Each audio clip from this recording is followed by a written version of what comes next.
Prime minister Narendra મોદીની સોનું ન ખરીદવાની એક અપીલ અને એ અપીલની વડોદરાના જ્વેલરી બજાર પર ગંભીર અસર જોવા મળી રહી છે।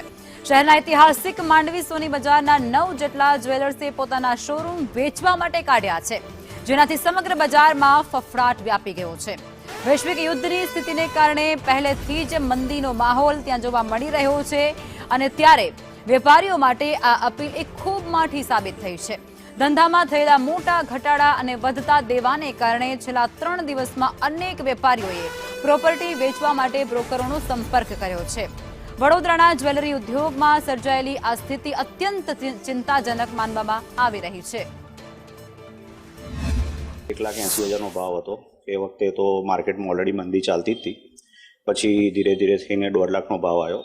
એમાં અત્યારે જોવા જઈએ તો થોડું ઘણું સોનાની ખરીદી ચાલુ થઈ, પણ 1,65,000નો ભાવ એટલે જેવી એક્સેસ ડ્યુટી વધી, બરાબર છે, એમાં અત્યારે ઘણી બધી મંદી આવી ગઈ છે। અને હવે કેવું છે કે વેચાણ ખાલી લગડીઓનું જ થઈ રહ્યું છે, ઓર્નામેન્ટ્સનું નથી થઈ રહ્યું। રાજકોટ છે, અમદાવાદ છે, સુરત છે, વડોદરા છે, એ બધી પરિસ્થિતિઓ અત્યારે માર્કેટની મંદીનો માહોલ બહુ ચાલી રહ્યો છે। એટલે નાના નાના જે બધા શોરૂમો છે એ લોકોની જે જોવા જઈએ તો આવક કરતાં જાવક વધી ગઈ છે, અને આવક કરતાં જાવક વધવાના કારણે શોરૂમો વેચવાની પરિસ્થિતિ ઉપર આવી ગયા છે। લોકો માલ આપેલો ઉધાર હોય એના પૈસા આવતા નથી, ને આ બાજુ ઉધાર લીધેલો માલ વેપારીઓને આપણે ચૂકવવામાં પડે, એમના ફોન આવે। હવે પરિસ્થિતિ એવી થઈ કે કોઈ લેવા ખરીદવા 2 દિવસથી આવતું નથી, અને પૈસા અમે ઉધાર ધીરેલું છે, આપવા આવતા નથી। હવે મારે આ દુકાનો શોરૂમો જે છે, અમે 3 માળના શોરૂમો બનાવેલા છે, હવે એ બધા વેચી દેવાના છે। અત્યાર સુધી મારી પાસે માંડવી, કેન્ડીકેટ, ચોખંડીની અંદર ટોટલ 5 દુકાનો હતી। આજની તારીખમાં હવે 9 દુકાનો મારી પાસે વેચવા માટે આવેલી છે શોરૂમો।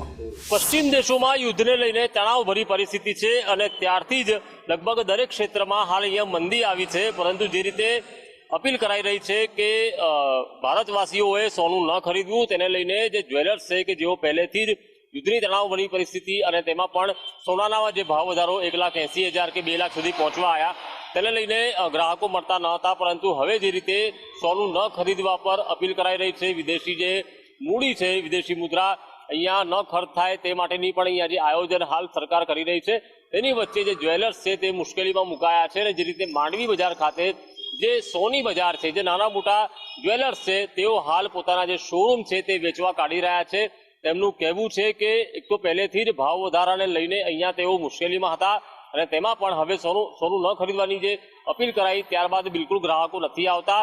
જે લગ્ન પ્રસંગે જે લડીઓ ખરીદતા હતા તે પણ પરિવારો નથી ખરીદી રહ્યા, અને તેના કારણે હાલ ધંધો મંદીમાં છે। અને જે રીતે બ્રોકર્સ પણ કહી રહ્યા છે કે તેમની પાસે લગભગ છેલ્લા 3 જ દિવસમાં 2 કે 3 દિવસમાં 9 જેટલા જ્વેલર્સના માલિકોએ પોતાની જે શોરૂમ છે કે દુકાનો છે તે વેચવા માટે સંપર્ક કર્યો છે। અને બીજી તરફ જે વિઝા કન્સલ્ટન્સી વાળા છે તેઓ પણ પોતાની ઓફિસ છે તે વેચવા હાલ કાઢી રહ્યા છે અને બ્રોકરોનો સંપર્ક કરી રહ્યા છે, કારણ કે હાલ કોઈ વિદેશ જવા માટે પણ તૈયાર નથી। અને તેને લઈને જે ઓફિસો હોય વિઝાની કે ટ્રાવેલ્સની, તે હોય કે જ્વેલર્સ હોય, આ પોતાના શોરૂમ અને ઓફિસો કે દુકાનો વેચવા માટે બ્રોકર પાસે જઈ રહ્યા છે।